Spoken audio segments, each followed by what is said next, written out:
화려한 샹들리에 불빛이 시야를 가득 메우자 강진혁은 극심한 현기증을 느끼며 비틀거렸고 손에 들린 샴페인 잔이 바닥으로 떨어져 날카로운 파열음을 내며 산산조각이 났다. 방금 전까지 차가운 시멘트 바닥에서 피를 토하며 죽어가던 감각이 생생한데 눈앞에 펼쳐진 광경은 지독하게 화려하고 비현실적인 호텔 연회장의 풍경이었기에 그는 거친 숨을 몰아쉬며 주변을 둘러보았다.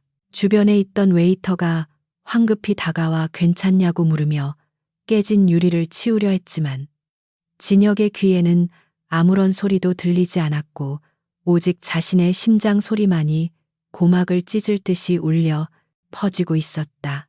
그는 떨리는 손을 들어 자신의 얼굴을 만져보았고 거울 속에 비친 모습은 10년 세월의 풍파에 찌들고 상처 입은 사냥개가 아닌 아직 젊고 오만하며 야망으로 가득 찼던 20대 후반의 강진혁이었다.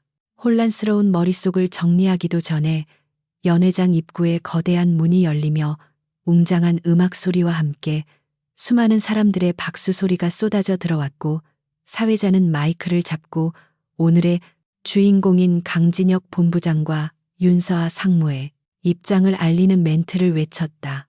그제야 진혁은 오늘이 정확히 10년 전 천일그룹의 막내딸이자 사교계의 여신이라 불리는 윤서아와의 약혼식이 열리던 날이라는 사실을 깨달았으며 등골이 서늘해지는 전율을 느꼈다. 과거에 그는 이 결혼이 자신을 비천한 출신 성분에서 구원해줄 동아줄이라 믿었지만 그것은 결국 자신을 철저히 이용하고 버리기 위해 윤서아와 그녀의 가문이 놓은 끔찍한 동아줄아 덧치자 파멸의 시작이었다. 진혁은 주먹을 꽉 쥐어 손톱이 살을 파고드는 고통을 느끼며 이것이 꿈이나 환각이 아닌 현실임을 자각했고 차갑게 가라앉은 눈빛으로 연회장 중앙을 응시했다.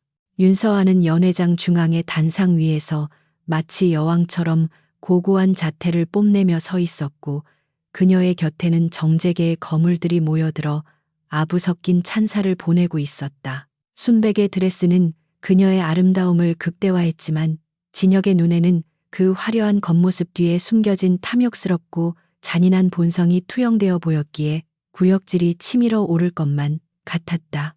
그녀는 진혁이 늦어지는 것에 대해 약간의 짜증 섞인 표정을 짓고 있었지만 대중 앞이라 억지로 미소를 유지하고 있었는데 그 가식적인 모습이 과거 진혁이 맹목적으로 사랑했던 여신의 얼굴이라고는 믿기지 않을 만큼 역겨웠다. 진혁은 천천히 걸음을 옮겨 단상을 향해 나아갔고 그의 발걸음에는 과거의 망설임이나 설렘 대신 복수심과 경멸 그리고 확고한 결단이 서려 있어 주변 공기마저 차갑게 얼어붙게 만들었다. 하객들은 주인공인 진혁의 등장을 반기며 길을 터주었지만 그가 가까이 다가올수록 그에게서 뿜어져 나오는 낯설고 위압적인 기세에 압도되어 서서히 침묵에 잠겼다.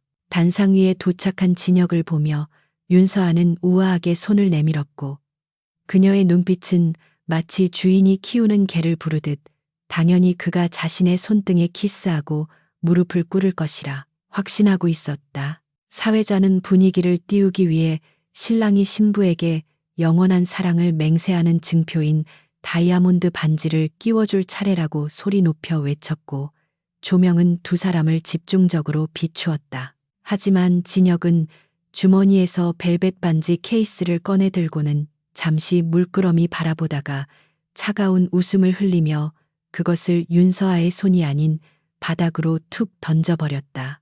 반지 케이스가 바닥에 떨어지며 둔탁한 소리를 내자 연회장은 순식간에 찬물을 끼얹은 듯 정막에 휩싸였고 윤서아의 얼굴은 경악과 수치심으로 붉게 물들었다가 이내 창백하게 질렸다.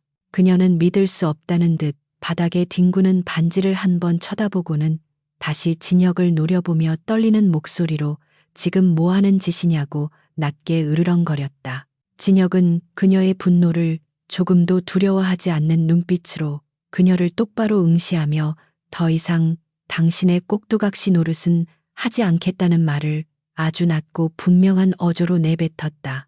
과거의 나라면 당신의 배경과 돈에 눈이 멀어 영혼까지 팔았겠지만 다시 얻은 이 삶에서는 단 1초도 당신 같은 여자와 엮이고 싶은 마음이 없다는 진심이 담긴 선언이었다. 윤서아는 태어나서 처음 겪는 모욕에 이성을 잃고 소리를 지르려 했지만 진혁은 이미 미련 없이 몸을 돌려 하객들을 해치고 출구를 향해 성큼성큼 걸어가고 있었다. 당황한 윤서아의 부친과 천일그룹의 임원들이 경호원들에게 눈짓을 하여 진혁을 막으려 했지만 진혁은 앞을 가로막는 경호원을 단숨에 제압하며 기백을 뿜어냈다. 그의 움직임은 10년간 뒷골목과 전쟁터 같은 경영 일선에서 살아남으며 익힌 실전 무술과 살기를 담고 있었기에 덩치 큰 경호원들조차 주춤하며 감히 그를 건드리지 못했다. 진혁은 소란스러운 연회장을 뒤로하고 무거운 호텔 정문을 밀어젖혔고 그 순간 밖에서 쏟아지던 거센 빗줄기가 그의 얼굴을 강타하며 뜨겁게 달아올랐던 머리를 식혀주었다. 호텔 밖은 태풍이 온 것처럼 비바람이 몰아치고 있었지만 진혁은 우산도 쓰지 않은 채 빗속으로 걸어 들어갔고 차가운 빗방울이 턱시도를 적시는 것을 느끼며 비로소 자신이 살아있음을 실감했다. 그는 이제 막 거대한 권력에 선전포고를 했고 앞으로 닥쳐올 시련이 얼마나 가혹할지 누구보다 잘 알고 있었지만 가슴 한구석에서는 설명할 수 없는 해방감이 차올랐다. 하지만 그 해방감도 잠시 진혁의 머릿속에는 오직 한 사람의 이름만이 강렬하게 떠올랐는데 그것은 바로 전생에서 자신이 가장 비참할 때 유일하게 곁을 지켜주었던 여자 한지은이었다. 그녀는 가진 것 없이 가난했지만 누구보다 따뜻한 마음을 가진 여자였고 진혁이 윤서아에게 버림받고 폐인이 되었을 때 그를 먹여 살리며 헌신하다가 의문의 뺑소니 사고로 비극적인 죽음을 맞이했었다. 기억을 더듬어 보니 10년 전 오늘 한지은은 이 호텔의 연회장 주방 보조 아르바이트를 하고 있었고 약혼식에 쓸 꽃장식을 나르느라 빗속에서 고생하고 있었다는 사실이 떠올랐다. 전생의 진혁은 그녀를 그저 스쳐 지나가는 하찮은 직원으로 취급하며 눈길조차 주지 않았지만 지금 생각해보면 그때 그녀가 비를 맞으며 옮기던 꽃은 바로 자신의 약혼식을 위한 것이었다. 진혁은 죄책감과 그리움이 뒤섞인 감정에 심장이 터질 것만 같아 미친 사람처럼 빗속을 질주하여 호텔 직원들이 드나드는 후문 쪽으로 향했다. 빗줄기는 점점 굵어져 시야를 가렸지만 진혁은 흐릿한 시야 너머로 낡은 우산을 쓴 채 짐을 가득 실은 수레를 힘겹게 밀고 있는 작고 왜소한 여자의 뒷모습을 발견하고는 숨이 샜는 듯했다. 그녀는 거센 비바람에 우산이 뒤집힐까봐 짐을 보호하기 위해 자신의 몸으로 비를 막고 있었는데 그 처량하고 필사적인 모습이 전생의 마지막 순간까지 자신을 위해 희생했던 모습과 겹쳐 보여 진혁의 눈시울이 뜨거워졌다. 진혁은 거친 숨을 몰아쉬며 그녀에게 달려갔고 수레가 빗길에 미끄러져 넘어지려는 찰나에 단단한 팔로 수레를 잡아채며 그녀의 어깨를 감싸 안았다. 갑작스러운 인기척에 놀란 지은이 비명도 지르지 못한 채 고개를 들었고 빗물에 젖어 엉망이 된 머리카락 사이로 드러난 그녀의 맑고 순수한 눈동자가 진혁의 시선과 마주쳤다. 그녀는 대한민국 최고의 재벌가 약혼식의 주인공인 남자가 왜 비를 맞으며 이런 곳에 있는지 이해할 수 없다는 표정으로 당황하며 뒷걸음질 치려 했지만 진혁은 그녀를 놓아주지 않았다. 지은은 턱시도가 다 젖어버린 진혁을 보며 혹시 길을 잃으신 거라면 로비는 정문 쪽에 있다고 떨리는 목소리로 안내하려 했지만 진혁은 아무 말 없이 자신의 재킷을 벗어 떨고 있는 그녀의 어깨에 덮어주었다. 따뜻한 체온이 닿자 지은은 놀란 토끼처럼 눈을 동그랗게 떴고 진혁은 그런 그녀를 보며 10년 만에 처음으로 마음 깊은 곳에서 우러나오는 안도감과 슬픔이 뒤섞인 미소를 지을 수 있었다. 그는 전생에서 그녀의 장례식장조차 지키지 못했던 자신의 무력함을 뼈저리게 후회했기에 이번 생에서는 무슨 일이 있어도 이 여자를 지키고 행복하게 해주겠다고 맹세했다. 진혁은 빗물인지 눈물인지 모를 것이 흐르는 얼굴을 닦을 생각도 하지 않은 채 멍하니 서 있는 지은의 손을 조심스럽게 잡으며 이제 다시는 당신을 혼자 비 맞게 하지 않겠다고 속삭였다. 지은은 눈앞에 남자가 건네는 말의 의미를 전혀 이해할 수 없었지만 그의 눈빛이 너무나도 절박하고 슬퍼 보여서 차마 그 손을 뿌리칠 수가 없었고 알 수 없는 묘한 끌림을 느꼈다. 멀리서 호텔 보안 요원들이 진혁을 찾는 고함 소리가 들려오기 시작했고 화려한 약혼식장은 난장판이 되어 웅성거리는 소리가 빗소리를 뚫고 들려왔지만 두 사람의 주변은 마치 시간이 멈춘 듯 고요했다. 진혁은 잡은 손에 힘을 주며 지은을 이끌고 보안 요원들의 눈을 피해 호텔 뒷골목의 어둠 속으로 발걸음을 옮겼고 이는 그가 선택한 새로운 운명의 첫걸음이었다. 그는 화려한 여신과 권력이 기다리는 밝은 빛의 세계를 등지고 빗물 냄새와 가난의 그림자가 드리운 어두운 길을 택했지만 그의 마음속에는 그 어느 때보다 밝은 빛이 타오르고 있었다. 두 사람이 골목을 빠져나와 택시를 잡기 위해 큰 길로 나왔을 때 세상은 여전히 차갑고 무심하게 비를 뿌리고 있었지만 진혁의 곁에는 이제 지은이 있었기에 더 이상 춥지 않았다.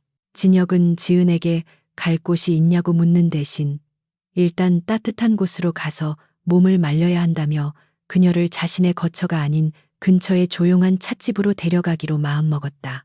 지금 당장 그녀를 자신의 세계로 끌어들이면 윤서아의 표적이 되어 위험해질 수 있기에 그는 아주 신중하고 조심스럽게 그녀와의 거리를 좁혀야 했다. 택시 안에서 창밖을 바라보는 지은의 옆모습을 훔쳐보며 진혁은 앞으로 닥쳐올 거대한 폭풍우에 맞서 싸울 전략을 머릿속으로 구상하기 시작했고 그의 눈빛은 다시 냉철한 승부사의 것으로 돌아왔다. 진혁은 스마트폰을 꺼내 주식시장의 흐름과 10년 전 오늘 발생했던 주요 뉴스들을 빠르게 훑어보며 자신의 기억이 틀리지 않음을 확인했고 윤서아가 보복을 시작하기 전에 선수를 칠 준비를 했다. 그는 천일그룹이 비밀리에 추진하고 있는 불법 합병건과 윤서아의 부친이 연루된 비자금 조성 혐의에 대한 결정적인 단서들을 이미 머릿속에 완벽하게 저장하고 있었다. 옆에 앉은 지은이 조심스럽게 젖은 옷을 털며 눈치를 보자 진혁은 휴대폰을 끄고 부드러운 목소리로 그녀에게 이름이 무엇인지 짐짓 모른 척 물어보았다.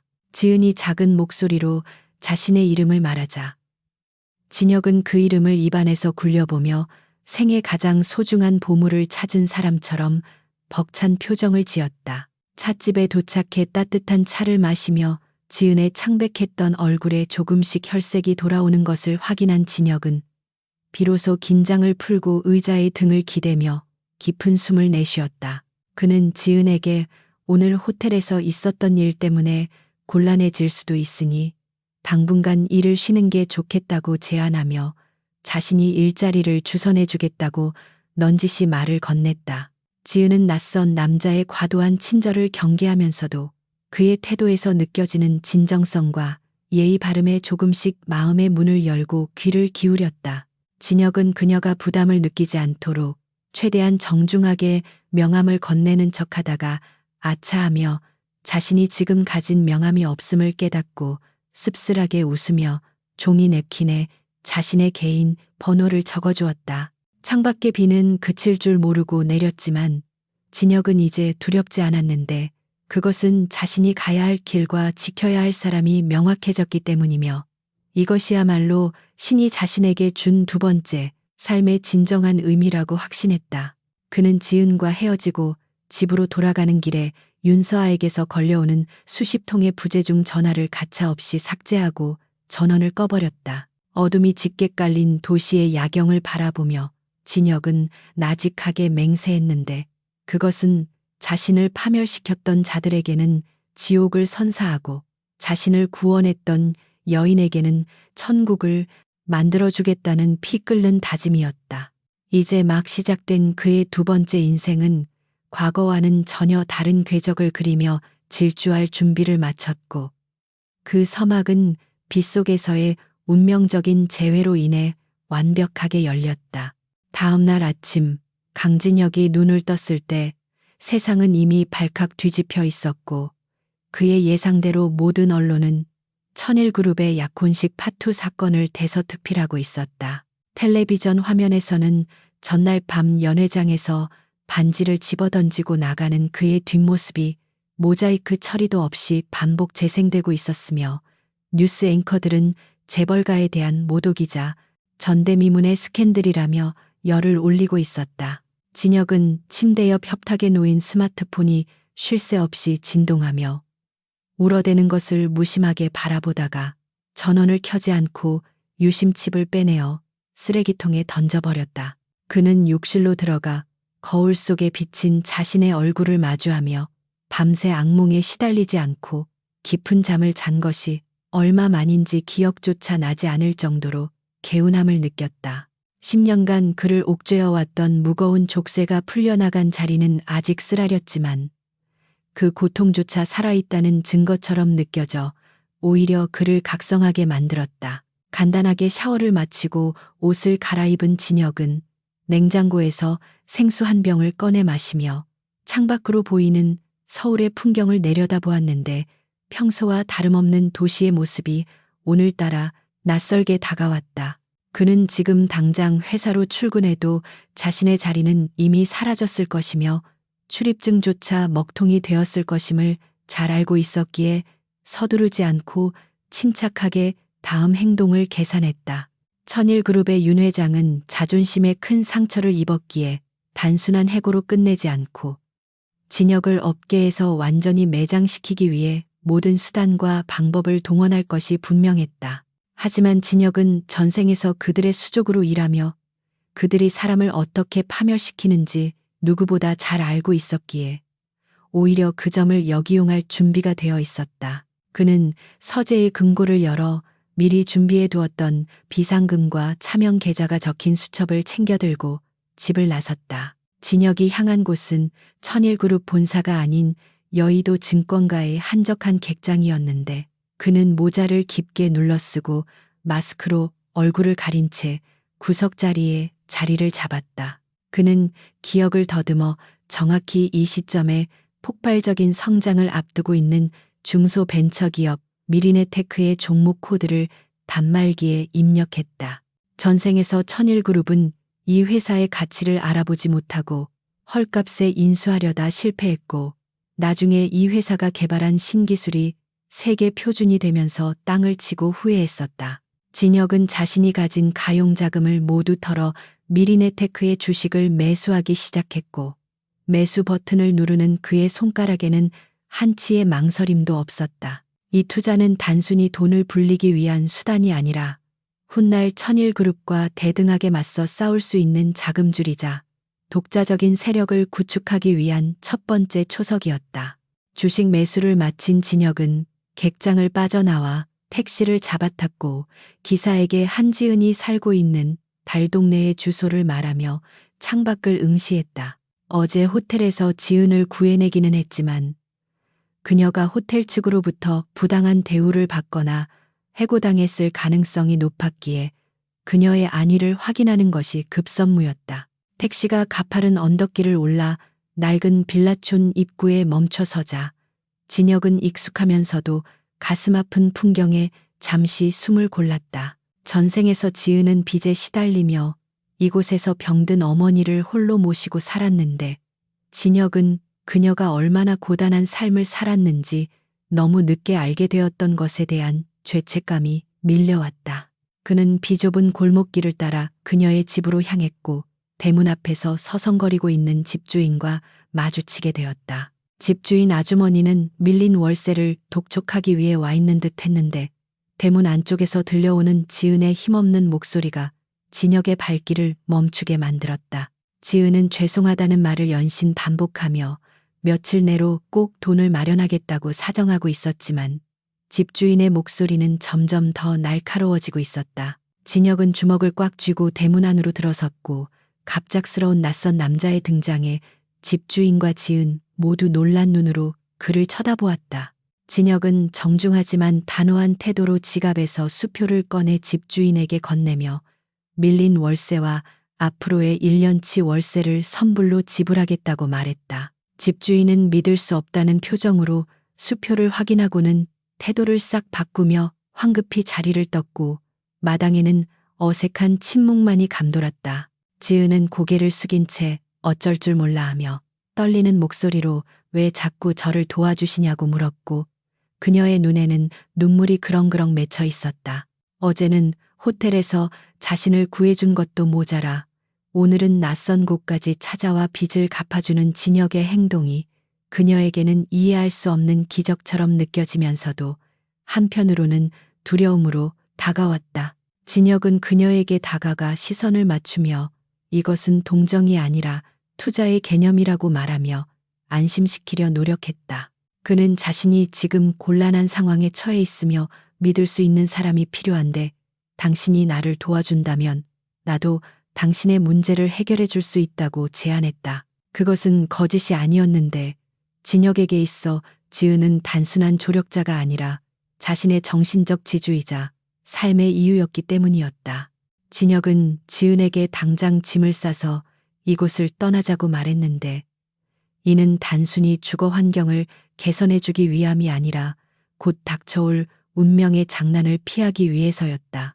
전생의 기억에 따르면 오늘 밤 이 동네 일대에서 대규모 가스 폭발 사고가 발생할 예정이었고 그 사고로 인해 지은의 어머니가 돌아가시고 지은 역시 큰 부상을 입게 되어 있었다. 진혁은 이 끔찍한 비극을 막기 위해 서둘러야 했고 지은을 설득하여 병원에 계신 어머니를 더 좋은 요양병원으로 옮기고 그녀 역시 안전한 오피스텔로 거처를 옮기도록 주도했다. 지은은 얼떨떨해 하면서도 진혁의 확신에 찬 눈빛과 행동력에 이끌려 그의 지시를 따랐고 두 사람은 서둘러 짐을 챙겨 나왔다. 이삿짐 센터 트럭이 떠나고 진혁과 지은이 택시에 올라타 동네를 빠져나가는 순간 뒤쪽에서 굉음과 함께 검은 연기가 치솟아 오르는 것이 보였다.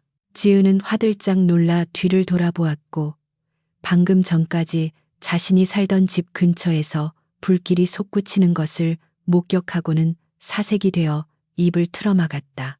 만약 진혁이 조금만 늦게 왔더라면 혹은 자신이 망설이다가 떠나지 않았더라면 자신과 어머니는 꼼짝없이 화마에 휩쓸렸을 것이라는 사실에 몸서리쳤다. 그녀는 떨리는 눈으로 진혁을 바라보았고 진혁은 아무 말 없이 그녀의 손을 꼭 잡아주며 이제 괜찮다고 안심시켰다. 진혁의 손에서 전해지는 온기가 그녀의 공포를 서서히 잠재웠고 지은은 이 남자가 자신을 지켜주는 수호천사일지도 모른다는 생각을 하게 되었다. 한편 윤서아는 자신의 방에서 분을 이기지 못해 값비싼 도자기와 화장품들을 바닥에 집어던지며 히스테리를 부리고 있었다. 그녀는 태어나서 단 한 번도 거절당해 본 적이 없는 인생을 살았기에 강진혁이 자신에게 안겨준 모욕감을 견딜 수가 없었다. 그녀의 아버지는 비서실장에게 당장 강진혁의 모든 금융거래를 정지시키고 그가 재취업할 수 있는 모든 길을 막으라고 지시하며 분노를 표출했다. 윤서아는 깨진 거울 조각에 비친 자신의 일그러진 얼굴을 바라보며 강진혁이 길바닥에서 굶어 죽게 만들겠다고 다짐했고 그와 관련된 모든 사람들을 찾아내어 고통을 줄이라 마음먹었다. 그녀는 진혁이 어제 빗속에서 데려간 여자가 누구인지 알아내기 위해 사설 탐정을 고용하라고 소리쳤다. 진혁은 지은을 안전한 오피스텔에 데려다 준 후 그녀가 안정을 취할 수 있도록 따뜻한 죽을 준비해 주었고 그녀의 어머니가 입원한 병원에도 최고의 의료진을 배치하도록 조치했다. 모든 상황이 정리되자 긴장이 풀린 지은은 소파에 앉아 잠이 들었고 진혁은 잠든 그녀의 평온한 얼굴을 바라보며 가슴 한구석이 찡해오는 것을 느꼈다. 전생에서는 지켜주지 못했던 그녀의 잠든 모습을 이렇게 가까이서 볼 수 있다는 것만으로도 그는 세상을 다 가진 듯한 기분이었다. 그는 담요를 가져와 그녀에게 덮어주고는 테라스로 나가 차가운 밤 공기를 쐬며 앞으로의 계획을 점검했다. 윤서아와 천일그룹이 본격적으로 공격해올 것이 분명했기에 그는 방어만 하고 있을 수는 없었다.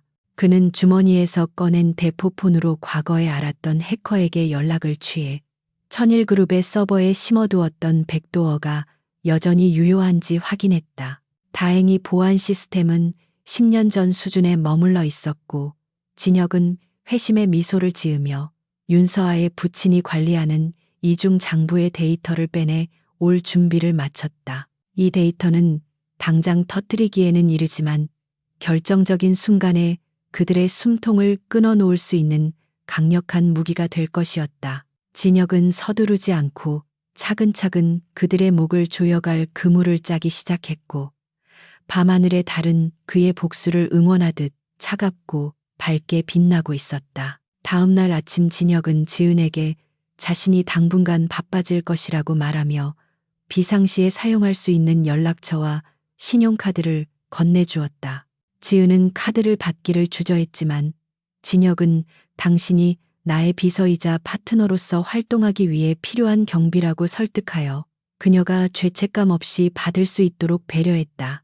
그는 지은에게 당분간 외부 출입을 자제하고 낯선 사람을 경계하라고 당부했는데 이는 윤서아가 보낸 사람들이 그녀를 추적할 가능성을 염두에 둔 것이었다. 지은은 진혁의 진지한 표정에서 사태의 심각성을 감지하고 고개를 끄덕이며 그의 말을 따르겠다고 약속했다. 진혁은 그녀의 믿음직한 모습에 힘을 얻어 현관문을 나섰고 이제 본격적인 전쟁터로 뛰어들 준비를 마쳤다. 진혁이 거리로 나오자마자 기다렸다는 듯이 검은색 세단 2대가 그의 앞길을 막아섰고 덩치 큰 사내들이 차에서 내려 그를 둘러쌌다. 그들은 윤서아의 신복인 최 실장이 보낸 해결사들이었는데 진혁을 강제로 차에 태워 어디론가 끌고 가려는 기세였다. 주변을 지나던 행인들이 놀라 쳐다보았지만 사내들은 아랑곳하지 않고 위협적인 분위기를 조성하며 진혁에게 얌전히 타라고 으름장을 놓았다. 하지만 진혁은 당황하거나 두려워하는 기색 없이 오히려 여유로운 미소를 지으며 옷매무새를 다듬었다. 그는 10년간의 시궁창 같은 삶 속에서 이 정도 수준의 위협은 수도 없이 겪어왔기에 그들의 행동이 귀엽게만 느껴졌다. 사내 중 우두머리로 보이는 자가 진혁의 멱살을 잡으려 손을 뻗는 순간 진혁은 눈에 보이지 않을 만큼 빠른 속도로 그의 손목을 낚아채 비틀어 버렸다. 우두머리가 비명을 지르며 무릎을 꿇자 나머지 사내들이 당황하여 덤벼들었지만 진혁은 간결하고 효율적인 동작으로 그들의 급소를 가격하여 순식간에 제압했다. 바닥에 뒹구는 사내들을 내려다보며 진혁은 쓰러진 우두머리에 귀에 대고 최 실장에게 전하라고 속삭였다. 더 이상 나는 예전의 강진혁이 아니니 섣불리 건드렸다가는 뼈도 못 추리게 될 것이라고 경고한 뒤 유유히 자리를 떴다. 이 짧은 교전은 단순한 몸싸움이 아니라 진혁이 천일그룹을 향해 보낸 두 번째 경고장이었다. 서울의 화려한 야경이 한눈에 내려다 보이는 강남의 최고급 회원제 위스키바의 은밀한 룸 안에는 팽팽한 긴장감이 감돌고 있었고 윤서아는 손에 든 크리스털 잔을 금방이라도 부서뜨릴 듯 세게 쥐고 있었다. 그녀의 맞은편에는 경쟁그룹인 대성그룹의 후계자이자 강진혁을 눈엣 가시처럼 여기던 최민석 전무가 다리를 꼬고 앉아 비릿한 미소를 머금은 채 그녀를 관찰하고 있었다. 윤서아는 자신의 자존심을 짓밟은 강진혁을 사회적으로 매장시키기 위해 적과의 동침을 선택했고 최민석은 천일 그룹을 흔들 수 있는 절호의 기회를 놓칠 생각이 전혀 없었기에 두 사람의 이해관계는 완벽하게 맞아떨어졌다. 윤서아는 떨리는 목소리로 강진혁이 가진 모든 것을 빼앗고 그가 다시는 제기할 수 없도록 철저하게 짓밟아 달라고 요구하며 테이블 위에 두툼한 서류 봉투를 던졌다. 최민석은 서류 봉투를 열어 내용을 훑어보며 만족스러운 듯 고개를 끄덕였는데 그 안에는 강진혁이 천일그룹 재직 시절 페이퍼 컴퍼니를 통해 거액을 횡령했다는 조작된 증거들이 담겨 있었다. 최민석은 과거 강진혁에게 번번이 사업 수주 경쟁에서 밀리며 느꼈던 열등감과 패배감을 씻어낼 수 있다는 생각에 희열을 느꼈고 윤서아에게 걱정하지 말라고 호언장담했다. 그는 단순히 횡령 혐의를 뒤집어 씌우는 것을 넘어 언론과 검찰을 동시에 움직여 강진혁을 파렴치한 범죄자로 낙인 찍고 여론의 문매를 막게 할 계획을 세세하게 설명했다. 윤서아는 최민석의 잔인하고 치밀한 계획을 들으며 비로소 일그러졌던 얼굴을 펴고 차가운 미소를 지을 수 있었는데 그것은 상처 입은 자존심을 회복하기 위한 뒤틀린 욕망의 발현이었다. 다음 날 아침 예상대로 대한민국은 강진혁의 횡령 의혹 보도로 다시 한번 들썩였고 인터넷 포털 사이트의 실시간 검색어는 온통 그의 이름과 천일그룹의 비리 의혹으로 도배되었다. 뉴스에서는 강진혁이 약혼식 파투를 낸 이유가 횡령 사실이 발각될까 두려워 도주하기 위한 것이었다는 악의적인 추측성 기사들이 쏟아져 나왔고 대중들은 하루아침에 그를 비운의 로맨티시스트에서 파렴치한 사기꾼으로 몰아갔다. 강진혁은 자신의 오피스텔 거실에 앉아 쏟아지는 뉴스를 무표정하게 지켜보고 있었는데 이 모든 상황은 이미 그가 전생의 기억을 통해 예측했던 시나리오의 일부였다. 그는 윤서아와 최민석이 손을 잡고 자신을 공격해올 것을 알고 있었기에 미리 그들이 조작된 증거를 심을 수 있도록 유도했고 그들이 파놓은 함정 안으로 제 발로 걸어 들어간 셈이었다. 진혁은 컴퓨터 모니터에 띄워진 복잡한 자금 흐름도를 바라보며 차분하게 마우스를 클릭했는데 그가 준비한 반격의 카드는 그들이 심어놓은 가짜 증거 속에 교묘하게 숨겨진 진짜 뇌관을 터뜨리는 것이었다. 최민석은 자신이 심어놓은 페이퍼 컴퍼니가 완벽하게 강진혁의 소유로 위장되었다고 믿고 있었지만 사실 그 회사의 실소유주 추적 코드는 진혁에 의해 조작되어 최민석의 비자금 계좌로 연결되도록 설계되어 있었다. 진혁은 이 사실을 당장 터뜨리지 않고 그들이 승리에 도취되어 더 큰 실수를 저지르기를 기다리며 사냥감이 덫에 깊숙이 들어오기를 기다리는 노련한 사냥꾼처럼 인내심을 발휘했다. 그때 현관 초인종이 조심스럽게 울렸고 진혁은 인터폰 화면을 확인한 후 굳어있던 표정을 풀고 서둘러 문을 열었다. 문 밖에는 한지은이 양손 가득 장바구니를 든 채 걱정스러운 표정으로 서 있었는데 그녀는 뉴스를 보고 진혁이 걱정되어 한 걸음에 달려온 것이 분명해 보였다. 지은은 진혁의 얼굴을 보자마자 안도의 한숨을 내쉬며 밥은 챙겨 먹었냐고 물었고 진혁은 세상 모두가 자신을 손가락질하는 상황에서도 오직 자신의 안부만을 묻는 그녀의 순수한 마음에 가슴이 먹먹해졌다. 그는 지은의 손에서 무거운 짐을 받아들며 자신을 의심하지 않느냐고 조심스럽게 물었지만 지은은 단호하게 고개를 저으며 뉴스에 나오는 말들은 믿지 않는다고 대답했다. 그녀는 자신이 겪은 강진혁이라는 사람은 빗속에서 떨고 있는 타인을 외면하지 않는 따뜻한 사람이며 그런 사람이 나쁜 짓을 했을 리 없다고 확신에 찬 눈빛으로 그를 바라보았다. 진혁은 지은의 맹목적인 믿음에 큰 위로를 받으며 그녀를 식탁에 앉히고 따뜻한 차를 대접했는데 그녀의 존재는 폭풍우가 몰아치는 바다 한가운데서 그를 지탱해주는 유일한 등대와도 같았다. 두 사람은 소박한 식사를 함께하며 잠시나마 바깥 세상의 소란을 잊고 평온한 시간을 보냈지만 진혁의 마음속에서는 지은을 지키기 위해서라도 이번 싸움에서 반드시 승리해야 한다는 전의가 더욱 불타올랐다. 식사를 마친 후 진혁은 지은에게 당분간 언론의 취재 경쟁이 심해질 테니 이곳에 머무는 것이 위험할 수도 있다고 경고했지만 지은은 피하지 않고 곁에 있겠다고 고집을 피웠다. 그녀는 자신이 할 수 있는 일이 있다면 무엇이든 돕고 싶다고 말했고 진혁은 그녀의 용기에 감동하여 그녀를 자신의 계획에 일부 동참시키기로 결심했다. 며칠 후 검찰의 소환 조사가 시작되었고 진혁은 수많은 기자들의 플래시 세례를 받으며 검찰청 포토라인에 섰지만 그의 표정에는 한 점의 부끄러움이나 두려움도 없었다. 기자들은 공격적인 질문을 쏟아내며 횡령 혐의를 인정하느냐고 물었지만 진혁은 묵묵부답으로 일관하며 여유로운 미소까지 띠는 대담함을 보였다.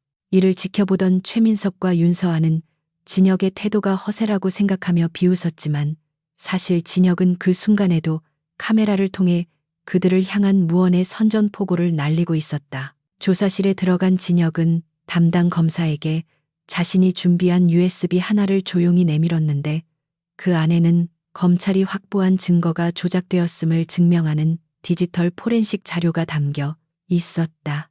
담당 검사는 처음에는 진혁의 말을 무시하려 했으나 USB의 내용을 확인하고는 안색이 창백하게 변했는데 그 자료에는 천일그룹과 대성그룹 그리고 정계 고위 인사들의 유착 관계가 적나라하게 드러나 있었기 때문이었다. 진혁은 당황하는 검사에게 이 자료는 빙산의 일각에 불과하며 만약 자신을 무리하게 기소하려 한다면 이 모든 내용을 언론에 공개하겠다고 차분하게 협박했다.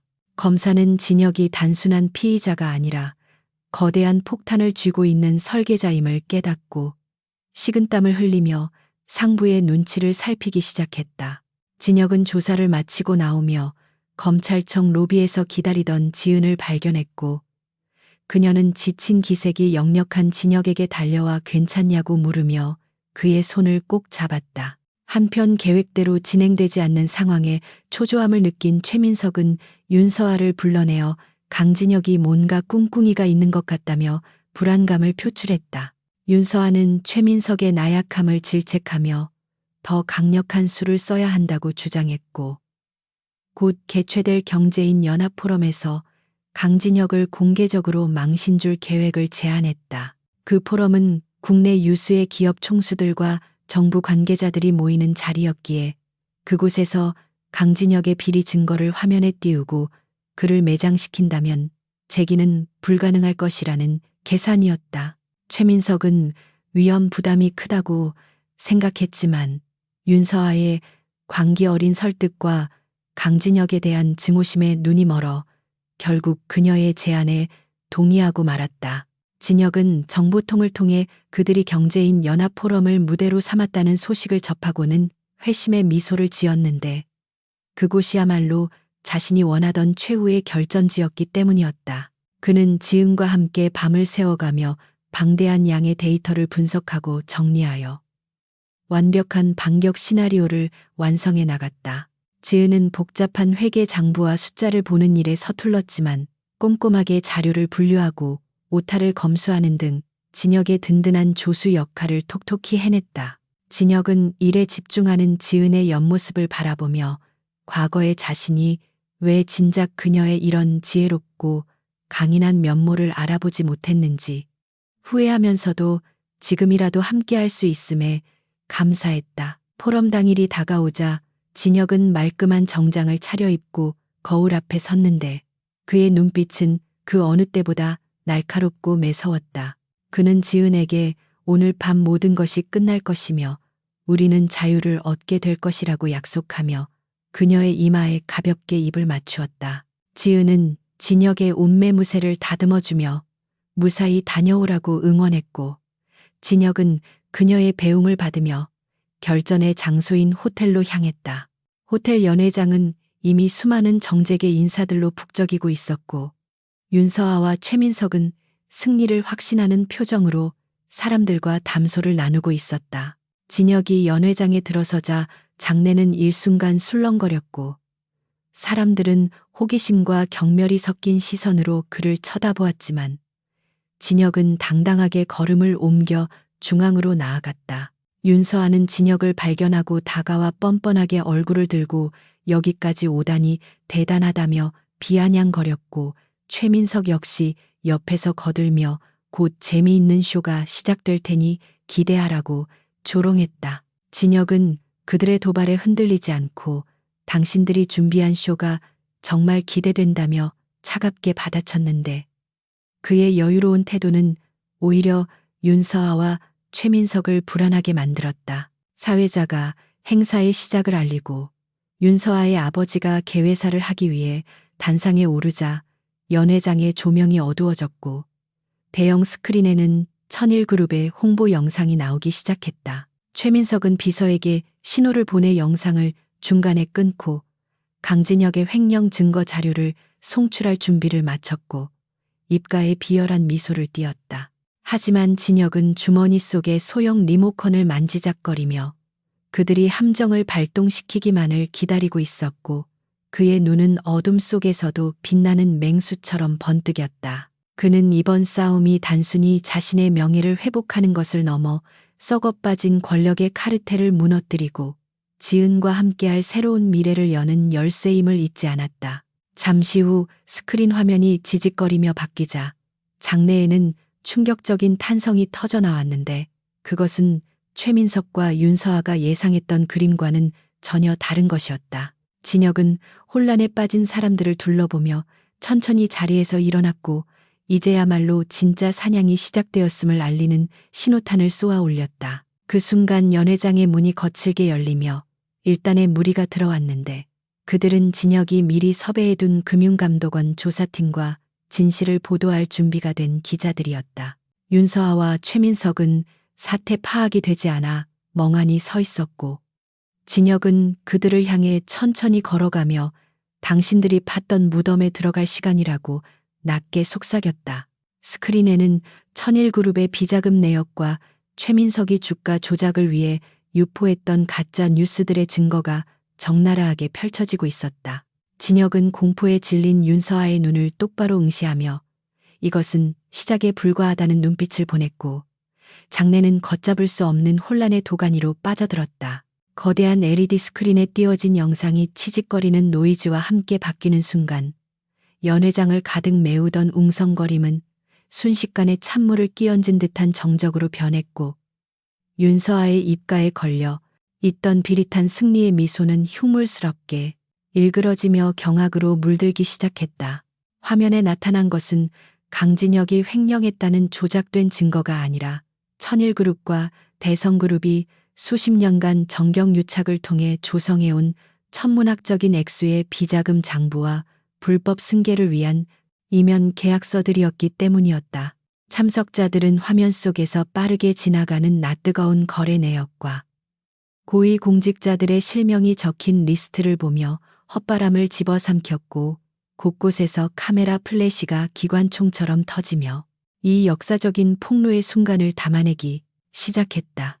최민석은 믿을 수 없다는 표정으로 스크린을 멍하니 바라보다가 뒤늦게 사태를 파악하고 비서에게 당장 영상을 끄라고 고래고래 소리를 질렀지만 이미 시스템 제어권은 진혁이 심어둔 해킹 프로그램에 의해 완전히 넘어간 상태였다. 강진혁은 아수라장이 된 연회장을 등지고 천천히 단상 위로 걸어 올라갔는데 그의 발걸음에는 한치의 망설임도 없었고 마치 이 혼란을 지휘하는 마에스트로처럼 차분하고 위엄이 넘쳤다. 그는 마이크 앞에 서서 공포와 분노로 떨고 있는 윤서아를 싸늘하게 내려다보며 지난 10년간 당신들이 나를 사냥개로 부리며 저질렀던 모든 죄악을 이제 세상에 돌려줄 시간이라고 나직하지만 힘있는 목소리로 선언했다. 그의 목소리는 최고급 음향 시스템을 타고 연회장 구석구석으로 퍼져나가 사람들의 귓가에 꽂혔고 소란스럽던 장내는 다시금 그의 입에 집중하며 숨을 죽였다. 진혁은 품에서 원본 데이터가 담긴 하드디스크를 꺼내 들어 보이며 검찰이 압수수색을 통해 확보했다고 믿었던 자료들은 모두 이 안에 담긴 진실을 가리기 위한 가짜였으며 진짜 증거는 바로 여기 있다고 밝혔다. 윤서아는 이성을 잃고 단상으로 뛰어 올라와 진혁의 멱살을 잡으려 했지만 진혁은 가볍게 몸을 피하며 그녀가 스스로 중심을 잃고 바닥에 볼품없이 넘어지게 만들었다.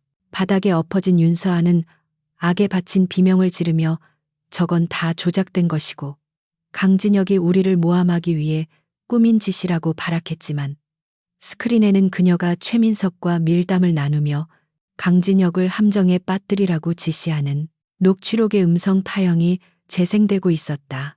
그녀의 날카롭고 신경질적인 목소리가 스피커를 통해 흘러나오자 현장에 있던 윤서아의 부친과 천일그룹 임원들은 사색이 되어 고개를 들지 못했고 일부는 슬그머니 뒷문으로 빠져나가려다 미리 대기하고 있던 수사관들에게 제지당했다. 최민석은 식은땀을 줄줄 흘리며 어딘가로 급하게 전화를 걸려 했지만 진혁은 마이크를 잡고 대성그룹 최민석 전무가 주가 조작을 통해 소액 주주들의 피를 빤 증거 또한 금융감독원에 넘겼다고 칭기를 박았다. 그 순간 연회장의 육중한 문이 활짝 열리며 푸른 제복을 입은 경찰들과 검찰 수사관들이 들이닥쳤고 그들의 선두에는 진혁과 미리 내통했던 강직한 검사가 영장을 손에 들고서 있었다. 수사관들은 단상 아래에서 멍하니 서 있던 최민석에게 다가가 밀한다. 원칙을 고지하며 수갑을 채웠고 그는 억울하다며 고래고래 소리를 질렀지만 이미 모든 증거가 만천하에 공개된 상황에서 그의 저항은 무의미한 발버둥에 불과했다. 바닥에 주저앉아 있던 윤서아 역시 여경들의 손에 이끌려 일으켜 세워졌는데 그녀는 헝클어진 머리와 번진 화장으로 인해 사교계의 여신이라 불리던 고고한 모습은 온데간데 패배자의 비참한 몰골만을 하고 있었다. 그녀는 끌려나가면서도 진혁을 향해 죽여버리겠다고 저주를 퍼부었지만 진혁은 감정 없는 눈빛으로 그녀가 사라지는 모습을 끝까지 지켜보며 이것이 바로 인과응보임을 되새겼다. 포럼장은 순식간에 범죄 현장 검거 작전을 방불케 하는 혼돈의 도가니로 변했고 기자들은 특종을 잡기 위해 진혁에게 몰려들어 마이크를 들이밀며 질문 공세를 퍼부었다.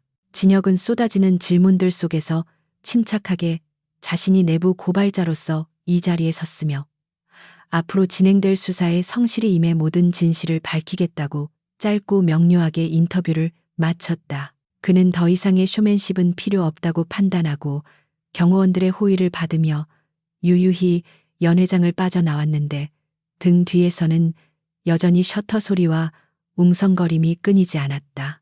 호텔 로비로 내려오는 엘리베이터 안에서 진혁은 거울을 보며 넥타이를 느슨하게 풀었고 비로소 긴장이 풀리며 깊은 안도의 한숨을 내쉬었다. 전생에서 자신을 죽음으로 몰고 갔던 거대한 권력의 탑이 무너져 내리는 것을 직접 목격한 희열은 그 어떤 말로도 형용할 수 없는 짜릿함이었다. 호텔 밖으로 나오자마자 진혁은 주머니 속에 스마트폰을 꺼내 주식 시장의 상황을 확인했는데 예상대로 천일그룹과 대성그룹의 주가는 하한가를 기록하며 곤두박질치고 있었다. 반면 그가 전 재산을 털어 투자했던 미리네테크를 비롯한 경쟁사들의 주가는 반사이익을 얻어 급등하고 있었고 그의 자산은 불과 몇 시간 만에 기하급수적으로 불어나 있었다. 진혁은 이 자금을 바탕으로 무너져가는 천일그룹의 알짜 계열사들을 우회적으로 인수할 계획을 세웠으며 이를 통해 누구도 넘볼 수 없는 자신만의 기업 제국을 건설할 생각이었다.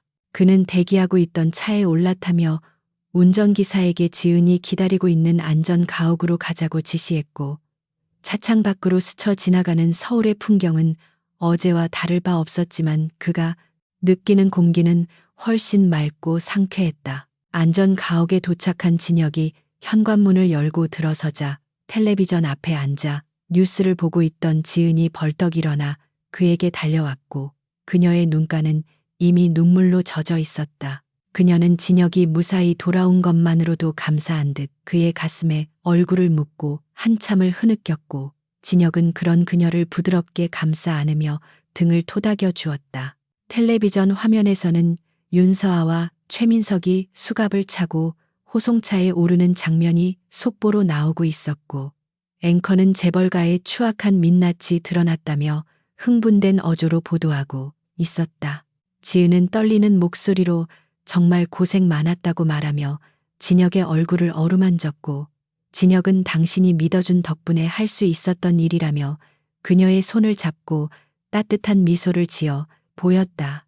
진혁은 지은과 함께 소파에 앉아 앞으로의 계획에 대해 이야기하며 이제 더 이상 숨어 지낼 필요가 없다고 말했지만 마음 한구석에는 여전히 불안한 예감이 니리를 틀고 있었다.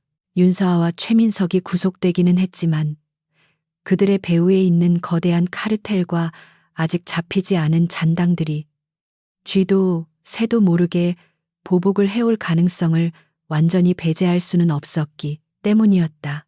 특히 궁지에 몰린 쥐가 고양이를 문다는 말처럼 가진 것을 모두 잃고 나락으로 떨어진 그들이 옥중에서라도 살인 청부와 같은 극단적인 선택을 할 수도 있다는 생각이 진혁의 뇌리를 스쳤다. 그는 지은에게 당분간 경호를 더욱 강화할 것이니 불편하더라도 이해해달라고 부탁했고, 지은은 진혁의 신중함을 신뢰하며 고개를 끄덕였다. 밤이 깊어지자 진혁은 서재로 들어가 앞으로 벌어질 법정 공방과 기업 인수 합병 전쟁을 준비하기 위해 서류 더미와 씨름하기 시작했다. 그는 천일그룹의 주주 명부를 검토하며 우호 지분을 확보할 방안을 모색했고, 동시에 언론 플레이를 통해 여론을 확실하게 자신의 편으로 만들 전략을 구상했다. 새벽이 다가올 무렵 진혁은 잠시 휴식을 취하기 위해 테라스로 나갔고, 검푸른 하늘에 떠 있는 달을 바라보며 전생에 비참했던 기억을 다시 한번 떠올렸다. 그가 지금 누리고 있는 이 승리와 평온은 과거의 피눈물 나는 고통과 죽음을 대가로 얻은 기적 같은 기회였기에 그는 절대로 방심하거나 오만해지지 않겠다고 다짐하며 차가운 밤 공기를 들이마셨다. 한편 구치소 독방에 수감된 윤서아는 차가운 시멘트 바닥에 앉아 분노와 수치심에 몸을 떨고 있었는데, 그녀의 머릿속은 온통 강진혁에 대한 증오로 가득 차 있었다. 그녀는 면회를 온 변호사에게 자신의 전 재산을 털어서라도 강진혁을 죽여버리라고 소리를 질렀지만, 변호사는 이미 가문이 풍비박산 나고 자산이 동결되어 그럴 여력이 없다고 난색을 표했다. 윤서아는 변호사의 멱살을 잡고 흔들며 자신이 숨겨둔 비자금 계좌가 있으니 그것을 써서라도 반드시 복수해야 한다고 광기 어린 눈빛으로 협박했다. 변호사는 그녀의 살기에 눌려 알겠다고 대답하며 서둘러 자리를 떴지만, 윤서아의 눈에는 이미 이성이 아닌 악마의 불꽃이 타오르고 있었다. 다음 날 아침 진혁은 지은과 함께 어머니가 입원해 있는 병원을 찾았는데, 최신 의료시설과 의료진 덕분에 어머니의 상태가 많이 호전되었다는 소식을 듣고 안도했다. 지은은 어머니의 손을 잡고 진혁에 대한 고마움을 이야기하며 눈시울을 붉혔고, 어머니 역시 진혁에게 생명의 은인이라며 연신 고개를 숙여 감사를 표했다. 진혁은 그런 두 모녀를 보며 자신이 지켜야 할 것이 무엇인지 다시 한번 명확하게 깨달았고, 이 소박하고 따뜻한 행복을 지키기 위해서라면 악마와도 거래할 수 있다는 각오를 다졌다. 병원을 나서는 진혁의 발걸음은 가벼웠지만 그의 눈은 병원 로비를 오가는 사람들 속에서 혹시 모를 감시자를 찾아내기 위해 쉴 새 없이 움직였다. 진혁은 회사로 돌아가는 차 안에서 비서에게 연락해 경호팀의 인원을 2배로 늘리고 지은의 동선에 24시간 밀착 경호를 붙이라고 지시했다. 또한 그는 자신이 인수한 언론사를 통해 윤서아와 최민석의 추가 범죄 사실을 터뜨려 그들이 보석으로 풀려날 가능성을 원천 봉쇄하는 작업에 착수했다. 도시는 진혁이 쏘아 올린 정의의 신호탄으로 인해 활기를 되찾은 듯 보였지만, 그 이면에서는 권력을 잃은 자들의 원한이 독버섯처럼 자라나고 있었다. 진혁은 창밖으로 보이는 평화로운 풍경이 폭풍전야의 고요함일 수도 있다는 것을 본능적으로 감지하며 넥타이를 다시 고쳐맸다. 며칠 후 진혁은 천일그룹의 임시 주주총회에 참석하기 위해 다시 한번 그날의 호텔로 향했는데, 이번에는 피해자가 아닌 회사를 구할 구원 투수로서의 당당한 입장이었다.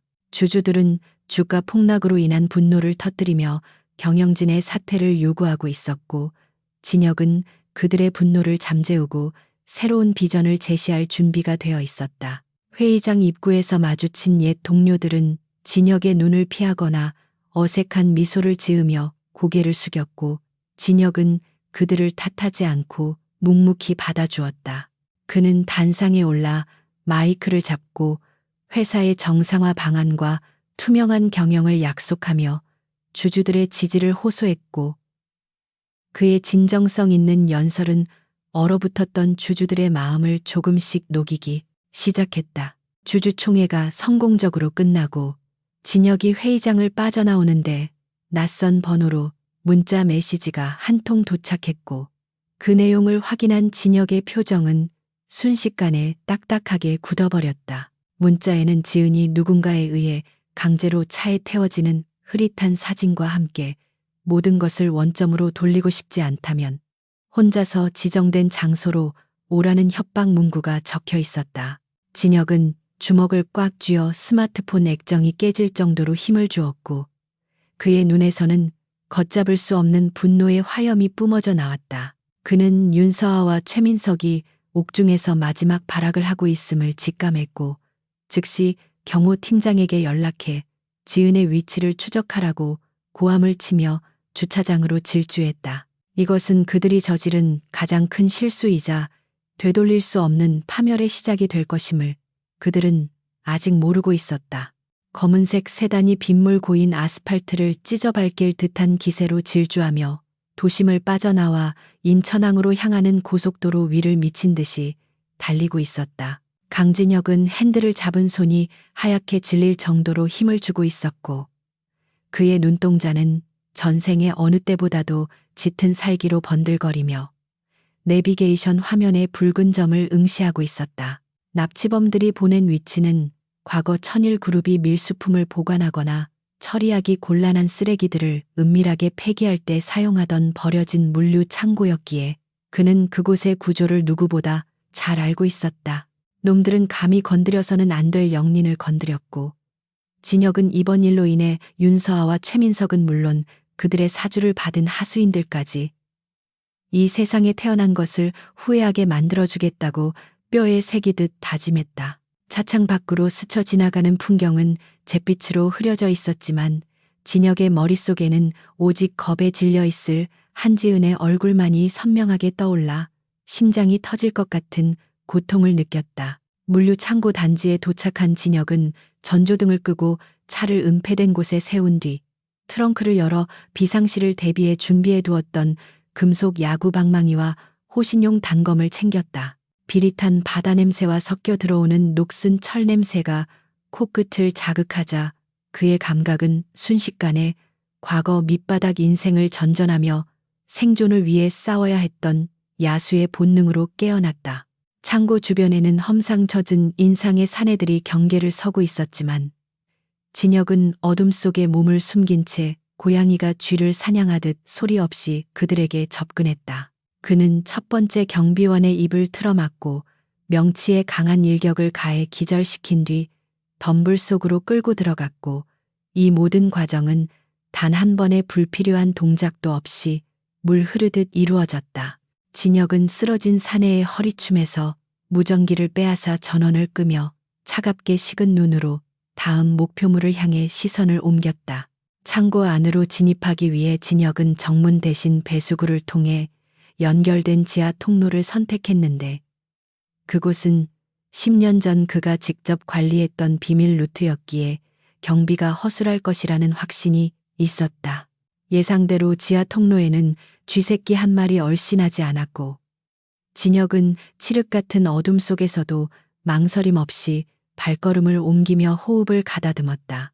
지은이 잡혀 있을 것으로 추정되는 중앙홀까지 가는 동안 그는 자신의 감정을 철저하게 통제하며 이성을 날카롭게 벼리고 있었지만 심장 깊은 곳에서는 뜨거운 용암 같은 분노가 끓어오르고 있었다. 만약 지은의 몸에 털끝 하나라도 상처가 났다면 오늘 밤 이곳은 그들의 피로 붉게 물들 것이며 그 누구도 살아서 나가지 못할 것이라는 섬뜩한 사리가 그의 온몸을 휘감았다. 중앙홀에 다다르자 녹슨 철문 너머로 사내들의 거친 웃음소리와 무언가를 타격하는 둔탁한 소리가 들려왔고 그 순간 진혁의 이성은 뚝 끊어질 뻔했다. 그는 심호흡을 하며 문틈으로 안을 살폈고 넓은 창고 한가운데 의자에 묶인 채 입에 테이프가 붙여진 지은의 모습을 발견하고는 피가 거꾸로 솟는 듯한 현기증을 느꼈다. 지은의 얼굴은 공포로 창백하게 질려 있었고 눈물로 얼룩져 있었지만 다행히 큰 외상은 없어 보였기에 진혁은 안도의 한숨을 내쉬며 진입 타이밍을 계산했다. 그녀의 주위에는 10여 명의 건달들이 쇠파이프와 강목을 들고 서성거리고 있었고 그중 우두머리로 보이는 자가 지은의 머리카락을 잡아채며 진혁에게 전화를 걸라고 협박하고 있었다. 진혁은 더 이상 지체할 수 없다고 판단하고 쇠로 된 셔터문을 발로 걷어차 굉음과 함께 열어젖히며 적들의 시선을 한몸에 받으며 당당하게 모습을 드러냈다. 갑작스러운 굉음에 놀란 건달들이 일제히 뒤를 돌아보았고 먼지 구름 속에서 걸어 나오는 진혁의 모습은 마치 지옥에서 올라온 사신처럼 압도적인 위압감을 풍기고 있었다. 우두머리는 진혁을 알아보고 비릿한 미소를 지으며 제 발로 죽으러 왔다며 부하들에게 그를 둘러싸라고 손짓했지만 진혁의 눈빛을 정면으로 마주한 순간 등골이 서늘해짐을 느꼈다. 진혁은 손에 든 야구 방망이를 바닥에 끌며 천천히 다가갔고 쇠가 콘크리트 바닥을 긁는 날카로운 소음은 건달들의 신경을 곤두서게 만들며 공포심을 자극했다. 우두머리가 신호를 보내자 서너 명의 건달이 고함을 지르며 진혁에게 달려들었지만 진혁은 눈 하나 깜짝하지 않고 첫 번째로 달려든 자의 쇠파이프를 피하며 방망이를 휘둘렀다. 퍽 하는 소리와 함께 사내의 팔이 기이하게 꺾이며 비명을 질렀고 진혁은 그 반동을 이용해 뒤따라오던 자의 턱을 정확하게 가격하여 뇌진탕으로 쓰러뜨렸다. 그의 움직임은 단순히 힘에 의존하는 것이 아니라 상대의 급소를 정확하게 노리는 살인 기술에 가까웠기에 건달들은 순식간에 공포에 질려 주춤거렸다. 진혁은 쓰러진 적들을 거들떠 보지도 않고 오직 지은만을 바라보며 걸음을 옮겼고 지은은 눈앞에서 벌어지는 잔혹한 광경에 떨면서도 진혁의 존재에 안도하며 눈물을 흘렸다. 나머지 건달들이 한꺼번에 덤벼들자 진혁은 좁은 공간을 활용해 적들의 동선을 꼬이게 만들며 한 명씩 각계격파해 나가는 전술을 구사했다. 한 놈이 휘두른 칼이 진혁의 왼쪽 어깨를 스치고 지나가며 셔츠가 찢어지고 붉은 선혈이 배어 나왔지만 진혁은 고통을 느끼지 못하는 사람처럼 무표정한 얼굴로 칼을 든 자의 손목을 부러뜨렸다. 피냄새가 진동하자 진혁의 야성은 더욱 깨어났고 그는 자신이 다치는 것은 아랑곳하지 않고 오로지 지은에게 가는 길을 막는 장애물을 치워버리는 기계처럼 움직였다. 그의 흰 셔츠는 적들의 피와 자신의 피로 붉게 물들어갔지만 그 모습은 오히려 그를 건드릴 수 없는 성역의 존재처럼 보이게 만들었다. 마침내 진혁의 앞을 막아서는 자들이 모두 바닥에 나뒹굴고 신음 소리만이 가득 차게 되자 우두머리는 사색이 되어 뒷걸음질 치며 주머니에서 잭나이프를 꺼내 지은의 목에 겨누었다. 그는 가까이 오면 여자의 목을 긋겠다며 악을 썼지만 손은 덜덜 떨리고 있었고 눈동자는 공포로 심하게 흔들리고 있었다. 진혁은 그 자리에서 멈춰 섰고 거친 숨을 몰아쉬며 피 묻은 손으로 머리카락을 쓸어 넘기며 아주 낮고 차가운 목소리로 경고했다. 그 칼을 내려놓는다면 감옥에서 평생 썩게 해주겠지만 만약 그녀에게 흠집 하나라도 낸다면 살아서 나가는 것을 후회하게 될 만큼 고통스럽게 죽여주겠다고 말이다. 우두머리는 진혁의 살기에 압도되어 판단력이 흐려졌고 진혁이 빈틈을 보인 순간을 노려 칼을 든 손에 힘을 주려 했지만 진혁은 이미 그 찰나의 순간을 놓치지 않았다. 진혁은 손에 들고 있던 단검을 전력으로 투척했고 칼날은 정확하게 우두머리의 어깨를 관통하여 그를 뒤로 넘어지게 만들었다. 비명과 함께 우두머리가 쓰러지자 진혁은 짐승처럼 달려들어 그를 발로 짓밟아 제압하고는 흉기를 멀리 걷어차 버렸다. 진혁은 고통에 몸부림치는 우두머리의 멱살을 잡고 들어올려 싸늘한 눈빛으로 윤서아가 시킨 짓이냐고 물었고 우두머리는 공포에 질려 고개를 끄덕이며 목숨만 살려달라고 애원했다. 진혁은 그를 바닥에 내동댕이 치고 서둘러 지은에게 달려가 밧줄을 풀고 입에 붙은 테이프를 조심스럽게 떼어내었다. 지은은 자유로워지자마자 진혁의 목을 끌어안고 오열을 터뜨렸고 진혁은 피투성이가 된 손으로 그녀를 더럽힐까봐 주저하다가 이내 그녀를 꽉 껴안았다. 그의 품 안에서 떨고 있는 지은의 체온이 느껴지자 진혁의 살기는 눈 녹듯 사라졌고 대신 감당할 수 없는 안도감과 미안함이 밀려와 눈시울을 붉혔다. 그는 지은의 귓가에 이제 괜찮다고 끊임없이 속삭이며 자신의 어깨에서 흐르는 피가 그녀의 옷을 적시는 것도 모른 채 그녀를 달랬다.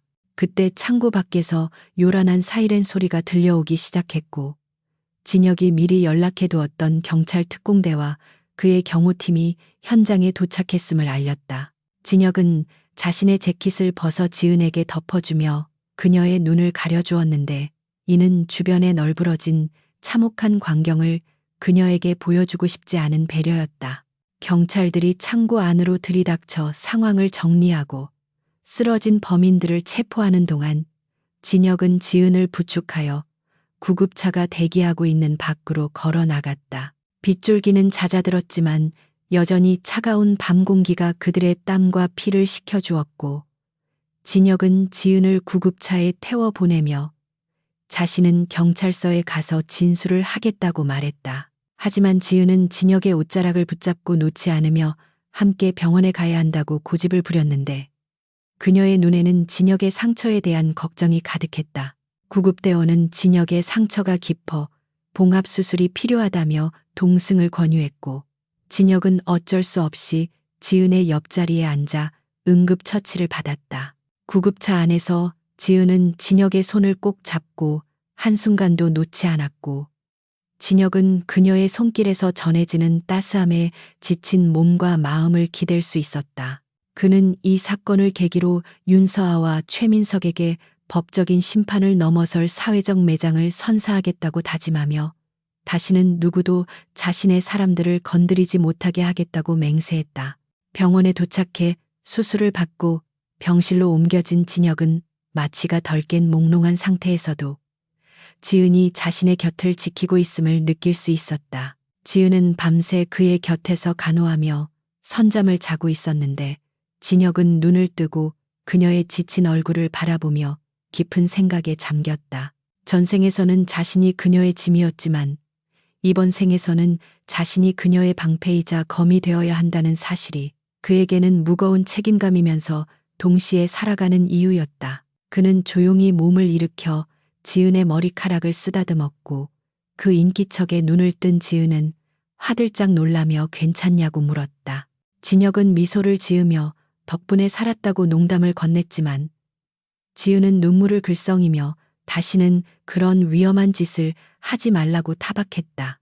진혁은 그녀의 손을 잡고 진지한 표정으로 앞으로 내 곁에 있으면 이런 위험한 일이 또 생길지도 모르는데 그래도 괜찮겠냐고 물었다. 지은은 잠시의 망설임도 없이 당신이 있는 곳이 어디든 그곳이 나에게는 가장 안전한 곳이라고 대답하며 그의 손등에 입을 맞추었다.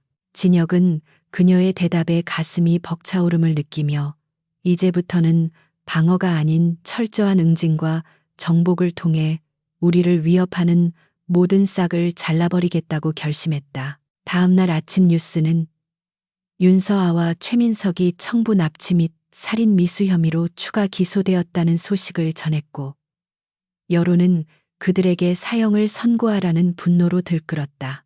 진혁이 확보한 현장의 CCTV 영상과 우두머리의 자백은 그들이 빠져나갈 구멍을 완전히 봉쇄해버렸고 천일그룹과 대성그룹은 주가 폭락을 넘어 불매 운동과 퇴출 위기에 직면했다. 병실에서 뉴스를 보던 진혁은 비서에게 전화를 걸어 천일그룹의 핵심 계열사들을 인수하기 위한 최종 작업을 시작하라고 지시했다.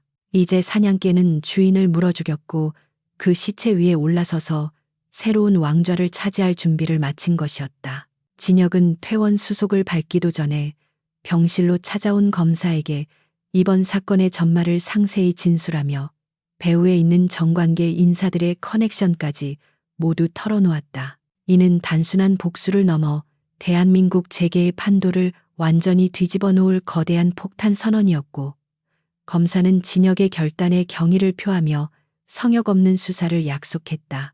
지은은 그런 진혁을 묵묵히 지지하며 그의 넥타이를 매주었고 두 사람은 손을 잡고 병원 문을 나섰다. 쏟아지는 햇살 아래 선 그들의 그림자는 길게 늘어졌지만 더 이상 외롭거나 위태로워 보이지 않았고 서로가 서로를 지탱하는 단단한 나무처럼 보였다. 대한민국을 뒤흔든 재벌가의 청부 납치 및 살인 미수 사건은 검찰의 강도 높은 수사와 국민들의 거센 분노 속에 그 추악한 실체가 낱낱이 드러나기 시작했고 법조계의 전관예우, 관행조차 여론의 거대한 파도 앞에서는 무용지물이 되었다. 윤서아와 최민석은 국내 최고 로펌의 변호인단을 구성하여 형량을 줄여보려 안간힘을 썼지만 강진혁이 제출한 결정적인 증거들과 현장에서 체포된 실행범들의 구체적인 자백은 그들의 방어막을 종이장처럼 찢어버렸다. 특히 진혁이 공개한 녹취록 속에서 사람의 목숨을 파리 목숨처럼 여기며 낄낄거리는 두 사람의 악마 같은 대화 내용은 재판정에 있는 모든 사람들을 경악하게 만들었고 재판부조차 그들의 반인륜적인 태도에 혀를 내둘렀다. 구치소 독방에 갇힌 윤서아는 매일 밤 악몽에 시달리며 벽을 긁어대거나 간수에게 소리를 지르는 등 정신적인 공황 상태를 보였지만 그 누구도 그녀의 비명에 귀를 기울이지 않았다. 그녀가 평생을 믿고 의지해왔던 돈과 권력이라는 성벽은 이미 무너져 내렸고 이제 그녀에게 남은 것은 차가운 쇠창살과 비참한 현실뿐이었다. 마침내 선고 공판이 열리는 날 서울중앙지방법원 앞은 이세기의 재판을 취재하려는 내외신 기자들과 엄벌을 촉구하는 시민단체 회원들로 인산인해를 이루었다. 강진혁은 말끔한 검은색 슈트를 차려입고 굽게 담은 입술로 법원에 들어섰는데 그의 곁에는 건강을 회복한 한지은이 그를 보좌하듯 당당하게 동행하여 수많은 카메라 플래시, 세례를 받았다. 지은은 처음에는 쏟아지는 시선에 다소 위축되는 듯 했으나 진혁이 그녀의 손을 꽉 잡아주자 이내 안정을 되찾고 고개를 들어 정면을 응시했다. 그녀는 더 이상 보호받기만 하는 연약한 존재가 아니라 진혁과 함께 지옥 같은 시련을 견뎌내고 승리한 동반자로서의 위엄을 갖추고 있었다. 법정 안의 공기는 팽팽하게 당겨진 활시위처럼 긴장감으로 가득 차 있었고 방청석을 가득 메운 사람들은 숨소리조차 죽인 채 재판부에 입을 주시했다. 피고인석에 들어선 윤서아와 최민석의 모습은 과거에 화려했던 시절을 상상조차 할 수 없을 만큼 초라하고 피폐해져 있었는데 윤서아는 수의를 입은 채 고개를 푹 숙이고 있었고 최민석은 초점을 잃은 눈으로 허공을 응시하고 있었다. 재판장은 판결문을 읽어내려가며 피고인들의 죄질이 극히 불량하고 반성의 기미가 없으며 사회에 끼친 해악이 막대하다는 점을 조목조목 지적했다. 특히 자신의 지위와 부를 이용해 타인의 생명을 위협하고 법질서를 유린한 행위는 관용의 여지가 없으며 이를 일벌백계하여 정의가 살아있음을 증명해야 한다고 강조했다. 재판장이 주문을 낭독하며 윤서아와 최민석에게 각각 무기징역을 선고하자 방청석에서는 탄성과 박수가 터져나왔고 윤서아는 그 자리에서 실신하여 교도관들의 부축을 받아 끌려나갔다. 최민석은 자신의 귀를 의심하는 듯 멍하니 재판장을 바라보다가 이내 절규하며 난동을 부리려 했지만 곧바로 제압당해 법정 밖으로 질질 끌려나갔다. 진혁은 그 모든 광경을 무표정한 얼굴로 지켜보고 있었지만 그의 가슴 속에서는 10년 동안 묵혀왔던 체증이 한순간에 내려가는 듯한 시원함과 동시에 묘한 허무함이 교차했다. 전생에서 자신을 그토록 괴롭히고 죽음으로 몰고 갔던 절대적인 존재들이 법의 심판 앞에서 저토록 무력하게 무너지는 것을 보며 그는 권력의 무상함을 뼈저리게 느꼈다. 지은은 진혁의 손을 더욱 꽉 잡으며 그동안 정말 고생 많았다고 속삭여 주었고 진혁은 그녀를 마주보며 희미한 미소를 지어 보였다. 법정을 빠져나오는 진혁에게 기자들이 몰려들어 소감을 물었지만 그는 정의는 반드시 승리한다는 짧은 한마디만을 남기고 대기하고 있던 차에 올랐다. 이제 그에게는 과거의 망령들을 뒤로하고 무너진 폐허 위에 새로운 제국을 건설해야 할 막중한 임무가 남아 있었기 때문이었다. 천일그룹과 대성그룹은 오너 일가의 구속과 주가 폭락으로 인해 사실상 공중분해될 위기에 처했고, 채권단은 서둘러 자산 매각 절차에 돌입했다. 진혁은 이 순간만을 기다려왔다는 듯이 미리 확보해둔 막대한 자금력과 치밀한 인수합병 전략을 가동하여 알짜 계열사들을 하나둘씩 사들이기 시작했다. 그는 단순히 헐값에 기업을 사냥하는 것이 아니라 고용 승계를 보장하고 투명한 경영 시스템을 도입하겠다는 파격적인 조건을 내세워 노조와 소액 주주들의 전폭적인 지지를 이끌어냈다. 과거 천일그룹의 부패한 임원들은 진혁의 등장을 두려워하며 줄을 대려 했지만, 진혁은 가차없이 그들을 해고하고 능력 있는 실무자들을 대거 발탁하여 조직의 체질을 완전히 개선해 나갔다. 진혁이 천일그룹 본사 사옥의 새로운 주인으로서 처음 발을 들이던 날, 로비에 도열한 직원들은 긴장과 기대가 섞인 눈빛으로 그를 맞이했다. 진혁은 회장실로 올라가는 전용 엘리베이터 안에서 통유리 밖으로 보이는 서울의 풍경을 내려다보며 감회에 젖었는데, 이곳은 전생에서 그가 윤서아의 개처럼 굴며 멸시받던 장소였기 때문이었다. 하지만 이제 그는 그 누구에게도 고개 숙이지 않는 정점에 위치해 섰고, 그 힘은 부정한 방법이 아닌 정당한 실력과 지은의 사랑이라는 굳건한 토대 위에서 얻어진 것이었다. 회장실의 문이 열리고 진혁이 들어서자 창밖으로 쏟아지는 햇살이 그를 비추었고, 그는 낡고 권위적인 가구들을 모두 치워버리라고 지시했다. 그는 집무실을 개방형으로 바꾸고 직원들과 소통할 수 있는 공간을 마련하여 과거의 폐쇄적이고 억압적인 기업 문화를 뿌리 뽑겠다는 의지를 행동으로 보여주었다. 그의 파격적인 행보는 재계에 신선한 충격을 주었고, 진혁이 이끄는 새로운 그룹은 혁신의 아이콘으로 떠오르며 빠르게 안정을 되찾아갔다. 한편 지은은 진혁의 전폭적인 지원을 받아 오랫동안 꿈꿔왔던 플로리스트 공부를 시작했고, 동시에 진혁이 설립한 공익재단의 이사장직을 맡아 소외된 이웃을 돕는 일에 앞장섰다. 그녀는 자신이 겪은 어려움을 바탕으로 가난한 예술가들과 미혼모들을 위한 지원 프로그램을 기획하며 진혁의 노블레스 오블리주 경영 철학을 사회 공헌 활동으로 구현해냈다. 진혁은 바쁜 업무 중에도 틈틈이 지은 이이라는 재단을 찾아가 봉사활동에 참여하며 그녀와 함께하는 시간을 소중히 여겼다. 화려한 파티나 사교 모임보다는 흙을 만지고 사람들의 땀 냄새를 맡는 곳에서 진혁은 비로소 자신이 살아있음을 느꼈고, 지은의 환한 미소를 볼 때마다 자신이 선택한 길이 옳았음을 확신했다. 두 사람은 서로 다른 영역에서 각자의 능력을 발휘하면서도 완벽한 조화를 이루며 세간의 부러움을 사는 이상적인 커플로 자리 잡았다. 어느 날 진혁은 과거 천일그룹의 비자금 은닉처였던 비밀 금고를 개방하여 그 안에 쌓여있던 현금과 금괴들을 모두 사회에 환원하겠다고 발표하여 또 한 번 세상을 놀라게 했다.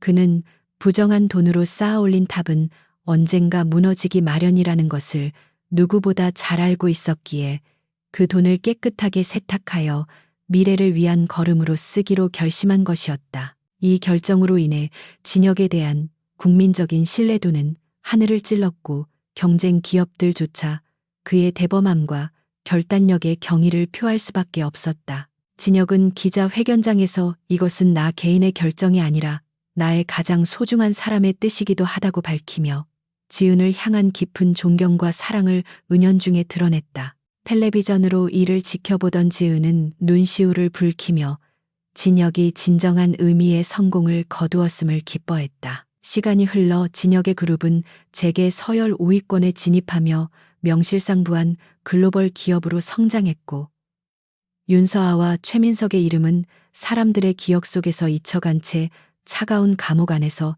썩어가고 있었다. 진혁은 가끔 교도소 쪽을 바라보며 그들에 대한 증오심조차 이제는 시간의 흐름 속에 희석되어 버렸음을 느꼈는데, 그것은 그가 이미 복수를 넘어선 더 높은 차원의 삶을 살고 있기 때문이었다. 그는 복수가 끝이 아니라 새로운 시작을 위한 통과 의례였음을 깨닫고 자신에게 주어진 두 번째 삶을 더욱 가치 있게 쓰기 위해 매 순간 최선을 다했다. 그의 곁에는 유능한 부하 직원들이 포진해 있었고 무엇보다 언제나 그의 편이 되어주는 지은이 있었기에 그는 더 이상 외롭지 않았다. 어느 늦은 밤 야근을 마치고 퇴근하던 진혁은 문득 지은이 처음 자신에게 건네주었던 낡은 우산을 떠올리며 미소를 지었다. 비록 그 우산은 낡고 보잘것없었지만 그 안에는 그 어떤 보석보다 빛나는 진심이 담겨 있었고 그 진심이 자신을 구원했다는 사실을 그는 결코 잊지 않았다. 진혁은 차를 돌려 지은 이 기다리고 있는 집으로 향했고 도심의 불빛들이 별처럼 쏟아지는 한강변을 달리며 평온함을 만끽했다. 집에 도착하자 지은은 따뜻한 밥상을 차려놓고 그를 기다리고 있었고 진혁은 현관에서 그녀를 보자마자 끌어안으며 사랑한다는 말을 아끼지 않았다. 지은은 진혁의 품에 안겨 그의 심장 소리를 들으며 이 행복이 영원히 지속되기를 기도했다. 진혁은 지은에게 곧 다가올 주말에 특별한 곳으로 여행을 가자고 제안했는데 그곳은 전생에서 그가 지은에게 꼭 데려가 주겠다고 약속했지만 지키지 못했던 남해의 작은 섬이었다. 지은은 진혁의 깜짝 제안에 어린아이처럼 기뻐하며 무슨 옷을 입을지 고민했고 진혁은 그런 그녀의 모습이 너무나 사랑스러워 한참을 바라보았다. 그는 이번 여행에서 그녀에게 자신의 가장 큰 비밀을 털어놓고 평생을 함께하자는 정식 프러포즈를 할 계획을 세우고 있었다. 모든 고난과 역경을 이겨내고 쟁취한 평화였기에 그들의 앞날에는 이제 따뜻한 햇살만이 비출 것이라는 확신이 들었다. 그날 밤 진혁은 꿈을 꾸었는데 꿈속에서 그는 더 이상 피를 흘리며 죽어가는 사냥개가 아니라 드넓은 들판을 자유롭게 달리는 늑대였다. 그의 옆에는 하얀 사슴 같은 지은이 함께 달리고 있었고 두 사람은 끝없이 펼쳐진 지평선을 향해 나아갔다. 꿈에서 깨어난 진혁은 옆에서 새근거리는 지은의 얼굴을 바라보며 이것이 꿈이 아닌 현실이라는 사실에 감사하며 다시 눈을 감았다. 그의 두 번째 인생은 복수극으로 시작되었지만 결국 사랑으로 완성되어 가고 있었다. 진혁은 다음 날 회사에 출근하여 비서실장에게 이번 주말 일정을 모두 비우라고 지시하고 최고급 보석상을 호출하여 세상에서 단 하나뿐인 반지를 주문 제작했다. 그는 윤서아에게 던져버렸던 차가운 다이아몬드 반지가 아닌 지은의 맑은 영혼을 닮은 투명하고 영롱한 보석을 골랐다. 반지의 안쪽에는 영원한 나의 빛, 지은에게라는 문구를 새겨 넣기로 했고 디자이너는 진혁의 로맨틱한 주문에 감탄하며 최고의 작품을 만들겠다고 약속했다. 진혁은 반지를 상상하는 것만으로도 가슴이 설레어 업무에 집중하기 힘들 정도였지만 그 설렘조차 행복으로 다가왔다. 사무실 창밖으로 보이는 하늘은 유난히 파랗고 맑았는데 마치 하늘도 진혁의 앞날을 축복해주는 듯했다. 그는 이제 과거의 그림자를 완전히 털어내고 빛을 향해 나아갈 준비를 마쳤다. 그가 걸어온 길은 가시밭길이었지만 그 끝에는 꽃길이 펼쳐져 있었고 그는 그 길을 지은과 함께 손잡고 걸어갈 것이다. 진혁은 자리에서 일어나 창가에 서서 도시를 내려다보며 나직하게 중얼거렸다. 다시 태어난 그날 나는 최고의 선택을 했다. 그의 목소리에는 한치의 후회도 없는 확신과 자부심이 가득 차 있었다. 남해로 향하는 고속도로 위를 달리는 차 안에는 부드러운 클래식 선율이 흐르고 있었고 조수석에 앉은 한지은은 창밖으로 스쳐 지나가는 푸른 바다의 풍경에 감탄하며 어린 아이처럼 들뜬 표정을 짓고 있었다. 강진혁은 운전대를 잡은 손에 힘을 빼고 여유로운 미소로 그런 그녀를 바라보았는데 지난 몇 달간의 치열했던 기업 인수합병 전쟁과 법정 공방으로 인한 피로가 파도 소리와 함께 씻겨 내려가는 듯한 기분을 느꼈다. 그가 오늘 그녀를 데리고 가는 곳은 전생에서 그가 가장 비참하게 무너졌던 날 술에 취해 지은에게 언젠가 꼭 함께 가자고 헛소리처럼 약속했던 남해의 작은 섬마을 언덕이었다. 당시에는 지킬 수 없는 약속이라는 자괴감에 괴로워했지만 다시 태어난 지금 그는 그 약속을 현실로 만들기 위해 세상의 모든 장애물을 걷어내고 당당하게 이곳에 왔다. 차가 해안 도로를 따라 구불구불한 길을 올라가자 멀리서 붉게 물들기 시작한 노을과 반짝이는 윤슬이 그들을 반겨주었고 진혁의 심장은 설렘으로 두근거렸다. 섬에 도착하여 차를 세우고 두 사람은 손을 잡고 완만한 언덕길을 오르기 시작했는데 바람에 실려오는 짭조름한 바다 내음과 풀벌레 소리가 도시의 소음과는 비교할 수 없을 만큼 평화롭게 다가왔다. 지은은 진혁이 왜 하필 이 먼 곳까지 오자고 했는지 궁금해하면서도 그의 표정이 그 어느 때보다 진지하고 편안해 보여서 묵묵히 그의 발걸음을 따랐다. 언덕 정상에 다다르자 탁 트인 바다 전망과 함께 수평선 너머로 해가 넘어가며 만들어내는 장엄한 황금빛 노을이 시야를 가득 채웠고 지은은 너무나 아름다운 광경의 말을 잇지 못하고 입을 다물었다. 진혁은 그녀의 어깨를 감싸 안으며 전생의 자신이 그토록 보여주고 싶었던 이 풍경을 마침내 그녀의 눈동자에 담아줄 수 있다는 사실에 가슴 깊은 곳에서 뜨거운 무언가가 울컥 치솟아 오르는 것을 느꼈다. 해가 완전히 지고 밤하늘의 별들이 하나둘씩 수놓아지기 시작하자 둥근 보름달이 바다 위로 떠올라 은빛 길을 만들어내었고 진혁은 지은을 마주보며 오랫동안 가슴속에 묻어두었던 이야기를 꺼내기 시작했다. 그는 지은에게 자신이 아주 긴 악몽을 꾸었다고 말하며 그 꿈속에서의 자신은 어리석고 탐욕스러워 진정한 사랑을 알아보지 못하고 파멸했었다고 고백했다. 그는 그 꿈속에서 당신은 나를 위해 모든 것을 희생하다가 외롭게 떠났고 나는 뒤늦게 후회하며 울부짖다가 기적처럼 다시 눈을 떴다는 사실을 동화처럼 담담하게 풀어놓았다. 그것이 단순한 꿈인지 아니면 실제로 겪은 전생의 기억인지 명확하게 설명하지는 않았지만 진혁의 목소리에 담긴 절절한 진심과 슬픔은 지은의 마음을 강하게 울렸다. 지은은 진혁의 눈가에 고인 물기를 조심스럽게 닦아주며 그것이 꿈이든 현실이든 상관없이 지금 당신이 내 곁에 있다는 사실만이 중요하다고 따뜻하게 위로해 주었다. 그녀는 진혁이 가끔 보여주었던 깊은 슬픔과 어두운 그림자가 그 악몽 때문이었음을 짐작하며 그가 짊어지고 있던 마음의 짐을 이제는 함께 나누어지겠다고 말했다. 진혁은 그녀의 사려 깊은 대답에 다시 한번 그녀야말로 신이 자신에게 내려준 최고의 구원임을 확신했고 주머니 속에 넣어두었던 벨벳 케이스를 꺼내어 그녀 앞에 무릎을 꿇었다. 달빛을 받아 영롱하게 빛나는 반지를 내밀며 진혁은 악몽 같던 지난 삶을 지우고 당신과 함께하는 새로운 세상에서 영원히 깨지 않는 행복한 꿈을 꾸고 싶다고 떨리는 목소리로 프러포즈했다. 지은은 예상치 못한 청혼에 놀라 두 손으로 입을 가렸지만 그녀의 눈에서는 기쁨의 눈물이 주르륵 흘러내렸고 고개를 세차게 끄덕이며 그의 청혼을 받아들였다. 진혁은 떨리는 손으로 그녀의 약지에 반지를 끼워주었고 두 사람은 달빛이 쏟아지는 언덕 위에서 서로를 끌어안고 깊은 입맞춤을 나누며 영원한 사랑을 맹세했다. 파도 소리는 그들의 맹세를 축복하는 팡파르처럼 울려 퍼졌고 밤바람은 두 사람의 뺨을 부드럽게 스치며 지나갔는데 그 순간 세상의 모든 시간이 멈춘 듯한 황홀경에 빠져들었다.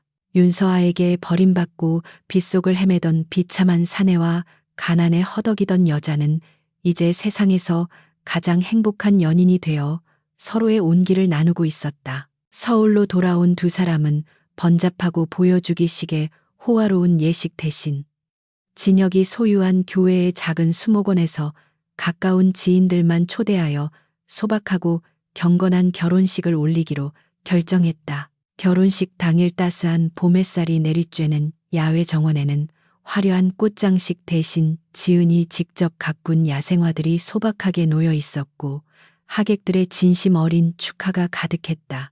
진혁은 턱시도를 입고 단상에 서서 버진 로드를 걸어오는 지은을 바라보았는데 순백의 드레스를 입은 그녀의 모습은 그가 전생에 맹목적으로 쫓았던 가짜 여신과는 비교할 수 없을 만큼 성스럽고 아름다웠다.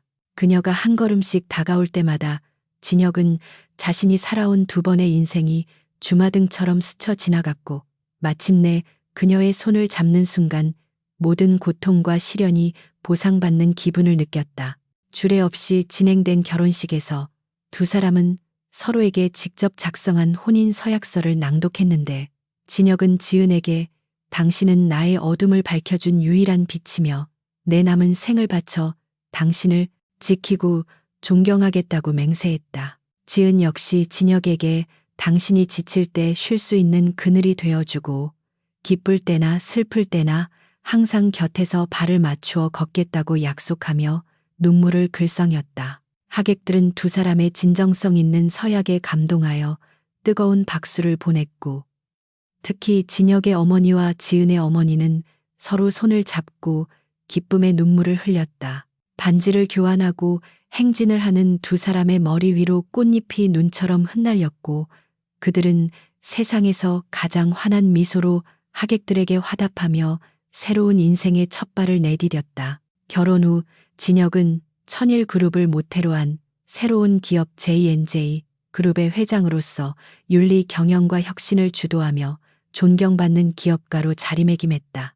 그는 과거의 악습을 철폐하고 직원들의 복지를 최우선으로 생각하는 경영 철학을 실천하여 노사 화합의 모범 사례를 만들었고 이는 재계에 신선한 충격을 주었다. 지은은 재벌가 사모님이라는 타이틀에 갇히지 않고 자신의 이름을 건 플라워 스튜디오를 운영하며 수익금 전액을 어려운 이웃을 위해 기부하는 등 활발한 사회활동을 이어갔다. 두 사람은 바쁜 일정 속에서도 매주 주말이면 앞치마를 두르고 함께 요리를 하거나 공원을 산책하며 소소한 일상의 행복을 놓치지 않았다. 어느 날 진혁은 뉴스에서 교도소에 수감 중인 윤서아가 지병과 정신질환으로 인해 병동으로 이송되었다는 소식을 접하게 되었지만 그의 마음에는 그 어떤 동요도 잃지 않았다. 한때는 증오와 복수심으로 밤을 지새우게 했던 대상이었지만 이제 그녀는 그의 인생에서 아무런 의미도 없는 먼지 같은 존재로 전락해버렸기 때문이었다. 그는 무심하게 채널을 돌려 지은이 좋아하는 다큐멘터리 프로그램을 틀어놓고 소파에서 책을 읽고 있는 지은의 무릎을 베고 누웠다. 지은은 자연스럽게 진혁의 머리카락을 쓰다듬어 주었고 진혁은 그녀의 손길에서 전해지는 평온함에 취해 스르르 눈을 감으며 이것이 진정한 승리임을 깨달았다. 세월이 흘러 두 사람 사이에는 그들을 쏙 빼닮은 예쁜 딸이 태어났고 집안은 아이의 웃음소리로 더욱 활기차고 따뜻해졌다. 진혁은 퇴근하면 제일 먼저 딸을 안아 올리고 지은에게 입을 맞추는 딸바보이자 애처가로서의 삶을 만끽하며 전생에서는 상상조차 할 수 없었던 가정의 행복을 누렸다. 그는 딸의 작은 손을 잡고 걸음마를 가르쳐주며 자신이 이 아이에게 물려줄 것은 막대한 부가 아니라 올바른 가치관과 사랑을 주고받는 법이라는 것을 다짐했다. 지은은 그런 두 사람을 흐뭇하게 바라보며 카메라에 그 소중한 순간들을 담았고 그 사진들은 거실 벽면을 가득 채우며 그들의 역사가 되었다. 결혼 10주년이 되던 날 진혁과 지은은 딸을 부모님께 맡기고 다시 한번 남해의 그 언덕을 찾았는데 10년 전과 변함없이 아름다운 바다와 달빛이 그들을 반겨주었다. 두 사람은 언덕 벤치에 나란히 앉아 지나온 세월을 회상하며 서로에게 고마움을 표현했고 잡은 두 손은 10년 전보다 더욱 단단하고 따뜻하게 맞잡혀 있었다. 진혁은 밤하늘의 달을 올려다보며 전생에 자신이 죽어가며 마지막으로 보았던 차가운 달빛이 이제는 자신을 비추는 따뜻한 조명이 되었음을 느꼈다. 그는 옆에 앉은 지은을 바라보며 당신은 나의 백월광이 아니라 매일 아침 떠오르는 태양이라고 속삭였고 지은은 그의 어깨에 기대어 행복한 미소를 지었다. 진혁은 지은에게 앞으로 우리가 함께할 날들이 더 많이 남아있음에 감사하며 검은 머리가 팥뿌리가 될 때까지 이 손을 놓지 않겠다고 다시 한번 약속했다. 바람이 불어와 두 사람의 머리카락을 헝클어뜨렸지만 그들은 개의치 않고 서로의 체온에 의지한 채 오랫동안 바다를 바라보았다. 멀리 등대 불빛이 깜빡이며 어두운 바다를 비추듯 두 사람의 사랑은 세상의 어떤 어둠도 몰아낼 수 있는 밝은 빛이 되어 서로를 그리고 세상을 비추고 있었다. 다시 태어난 그날 그가 내린 선택은 단 한 번의 오차도 없는 완벽한 정답이었고 그 답은 바로 지금 그의 곁에 있는 한지은이었다. 이야기는 여기서 끝이 나지만 그들의 삶은 계속될 것이며 그들이 뿌린 사랑과 선의의 씨앗은 더 많은 사람들에게 희망의 꽃을 피울 것이다. 강진혁은 과거의 상처를 딛고 일어선 불굴의 의지를 상징하는 인물이 되었고 한지은은 사랑이 가진 치유의 힘을 증명하는 증거가 되었다. 그들은 세상이 정해놓은 성공의 기준이 아닌 자신들만의 기준으로 진정한 행복을 완성했고 그 행복은 어떤 시련에도 흔들리지 않는 견고한 성이 되었다.